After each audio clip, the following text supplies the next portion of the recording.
උතුරු මැද පළාත් සභාවේ හිටපු මහ ඇමති එස්.එම්. රංජිත් සමරකෝන්ට සහ ඔහුගේ පෞද්ගලික ලේකම්වරිය ලෙස කටයුතු කළ හිටපු ඇමති එස්.එම්. චන්ද්‍රසේනගේ බිරිය වන ශාන්ති චන්ද්‍රසේන යන දෙදෙනාට මහාධිකරණය විසින් දුන් සිරදඬුවම සම්බන්ධයෙන් ඉදිරිපත් කර ඇති අභ්‍යාචනයට යටත්ව කොළඹ මහාධිකරණයේ ඉදිරියේ ගොනු කර ඇති ඇපඉල්ලීමට අල්ලස් කොමිසම ඊයේ විරුද්ධත්වය ප්‍රකාශ කළා. එම විරෝධතා සම්බන්ධයෙන් ලබන ජූලි 2 වෙනිදා කරුණු ඉදිරිපත් කරන ලෙස විත්තියට දින නියම වුණා. කොළඹ ප්‍රධාන මහාධිකරණ විනිසුරු ආදිත්‍ය පටබැඳි මහතා විසින් පසුගිය අප්‍රේල් 2 වෙනිදා එම විත්තිකරුවන්ට බරපතල වැඩ සහිතව වසර 16ක සිරදඬුවමක් සහ අමතරව රුපියල් ලක්ෂ 2 බැගින් දඩ නියම කෙරුණා. එම තීන්දුව සම්බන්ධයෙන් විත්තියේ නීතිඥයින් පසුගිය මැයි මාස 15 වෙනිදා අභියාචනාධිකරණයට අභියාචනයක් ඉදිරිපත් කරනු ලැබුවා.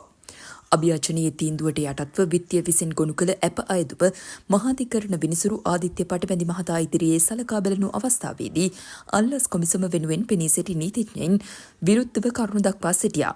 එම කරුණු දැක්වීම සලකා බැලූ කොළඹ ප්‍රධාන මහාධිකරණ විනිසුරු ආදිත්‍ය පටබැඳි මහතා ඇප ඉල්ලීම සම්බන්ධයෙන් ලබන ජූලි 2 වෙනිදා විරෝධතා ඉදිරිපත් කරන ලෙස පැමිණිල්ලට දන්වා සිටියා.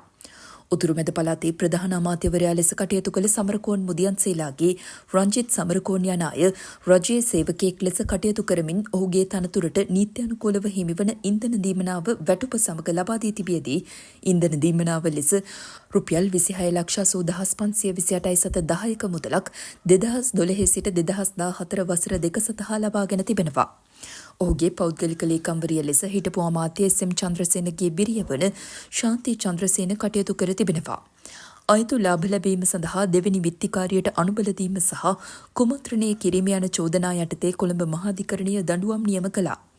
ගලෙන් බිඳුණු වැව කැකිරාව පාරේ පදිංචි කේ නිමල් විජේතිලක නම් තැනැත්තා සිය පුරවැසි හිමිකම අනුව 2015 වසරේදී දූෂණ මර්දන කමිටුව මගින් අල්ලස් කොමිසමට ඉදිරිපත් කළ පැමිණිල්ලක් අනුව මෙම නඩුව ගොනු කිරීමට සිදු වුණා.